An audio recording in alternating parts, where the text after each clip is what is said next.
Hello everyone, আশা করি সবাই ভালো আছেন, সুস্থ আছেন। তো অনেকেই জানেন, অনেকে জানেন না যে মহার্ঘ ভাতার কত হাজার কোটি টাকা বরাদ্দ। তো এটা জানাবো আপনাদেরকে, সাথে থাকবেন। তো এখানে দেখতে পাচ্ছেন বাজেটে মহার্ঘ ভাতায় বরাদ্দ 7,000 কোটি টাকা। 7,000 কোটি টাকা বরাদ্দ মহার্ঘ ভাতা। তো এখানে দেখতে পাচ্ছেন জুম বাংলা ডেস্ক, আগামী 2025-26 অর্থ বছরের বাজেট হবে সাশ্রয়ী। এই বাজেটে কিছু সাধারণবদ্ধ থাকলেও 3 খাতে নতুন বরাদ্দ রাখছে অন্তর্বর্তী সরকার। জুলাই অভ্যুত্থানের যোদ্ধাদের জন্য বিশেষ বরাদ্দ রাখা হচ্ছে। যারা জুলাই অভ্যুত্থানের যোদ্ধা করছে বা অনেকজনের এই দেখতে পাচ্ছেন যে হাত, চোখ, শরীর অনেক ক্ষতবিক্ষত হয়েছে, তো তাদের জন্য বিশেষ বরাদ্দ রাখা হচ্ছে এখানে বলা আছে। তো এখানে বলা আছে যাতে অভ্যুত্থানের শহীদ পরিবার ও আহতরা সম্মানী পায়। এছাড়া সরকারি চাকরিজীবীদের মহার্ঘ ভাতা দিতে বরাদ্দ রাখা হচ্ছে। তো ওরা পাবে, যারা সরকারি কর্মকর্তা কর্মচারী আছে এরাও পাবে। তো এখানে বলা আছে দুর্ঘটনা এড়াতে সড়কের নিরাপত্তা বাড়াতে আলাদা নতুন বরাদ্দ রাখা হচ্ছে বলেও অর্থ মন্ত্রণালয় সূত্রে জানা গেছে। তো এখানে আপনাদেরকে জানাবো সব কিছুই, সাথে থাকবেন। এখানে বলা আছে যদিও অর্থ উপদেষ্টা সালাউদ্দিন আহমেদ বলেছেন আসন্ন বাজেটে মূল্যস্ফীতি নিয়ন্ত্রণ প্রথম অগ্রাধিকারে থাকছে। বিশেষ করে সামাজিক নিরাপত্তা কর্মসূচির আওতায় উপকারভোগীর সংখ্যা ও ভাতার পরিমাণ বাড়ানো হচ্ছে। নতুন করে ভাতার আওতায় যুক্ত হবেন জুলাই যোদ্ধারা। যারা জুলাইয়ে শহীদ হয়েছে, আহত হয়েছে, তারা মহার্ঘ ভাতা পেয়ে থাকবে। তো সরকারি চাকরিজীবীও পাবেন। তো সরকারি চাকরিজীবীদের জন্য মহার্ঘ ভাতা দেওয়ার আশ্বাস দিয়েছেন তিনি। এছাড়া বিনিয়োগ বৃদ্ধি, জ্বালানি সাশ্রয় ও কর্মসংস্থান বাড়াতে আলাদা নজর দেবে সরকার।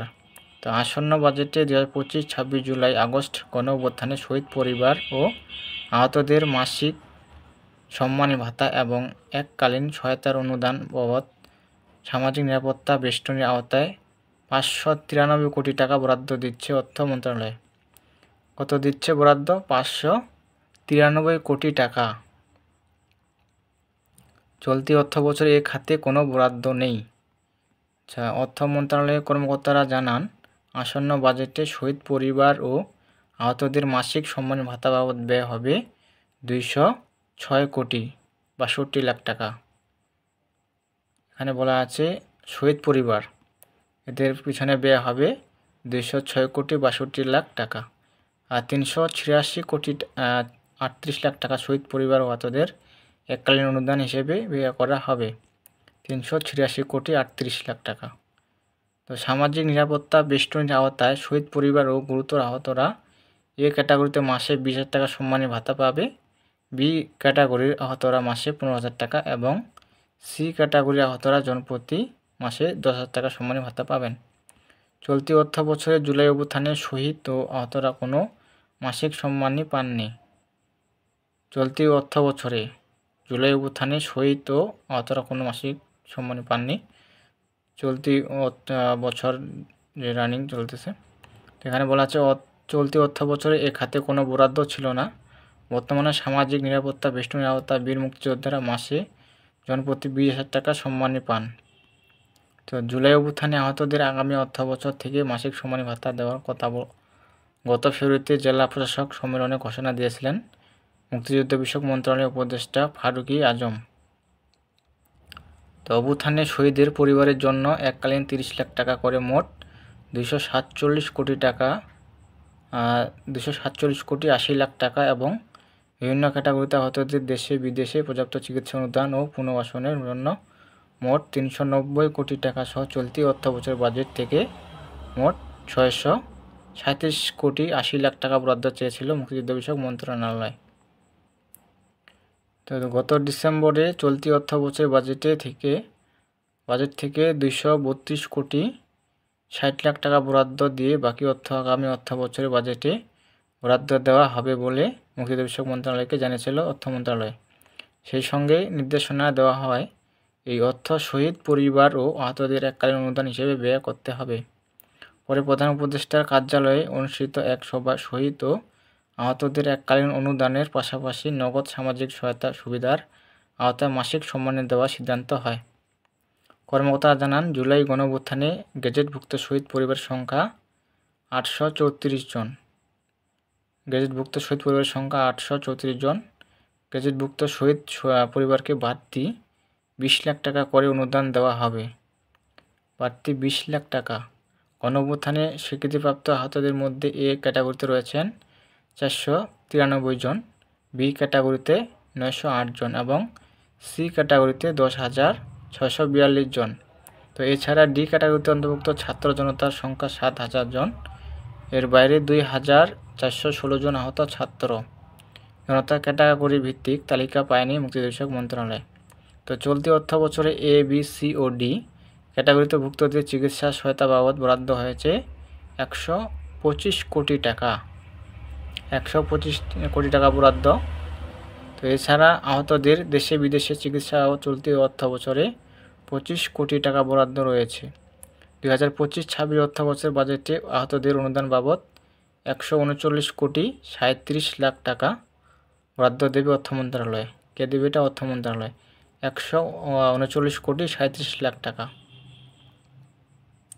তো মহার্ঘ ভাতা পাবেন সরকারি চাকরিজীবীরা। তো এখানে দেখতে পাচ্ছেন যারা সরকারি কর্মকর্তা কর্মচারী আছে, তো এখানে বলা আছে আগামী 1 জুলাই থেকে নতুন হারে মহার্ঘ ভাতা পাচ্ছেন সরকারি কর্মকর্তা কর্মচারীরা। 1 জুলাই, তো বেশি দিন নাই, তো 1 জুলাই থেকে কার্যকর হবে। তো এখানে বলা আছে বাজেট ঘোষণা উপলক্ষে চূড়ান্ত সিদ্ধান্ত অনুযায়ী প্রথম থেকে নবম গ্রেডের কর্মকর্তা কর্মচারীরা পাবেন 15% হারে মহার্ঘ ভাতা, আর দশম থেকে 20 গ্রেডের কর্মীরা পাবেন 20% হারে মহার্ঘ ভাতা। তো এখানে দেখতে পাচ্ছেন প্রথম থেকে নবম যারা গ্রেডের কর্মকর্তা আছে তারা পাবে 15%, আর দশম থেকে 20 অর্থাৎ 10 নং থেকে 20 নং গ্রেডের কর্মীরা যারা আছে বা চাকরি করেন তারা পাবে 20%।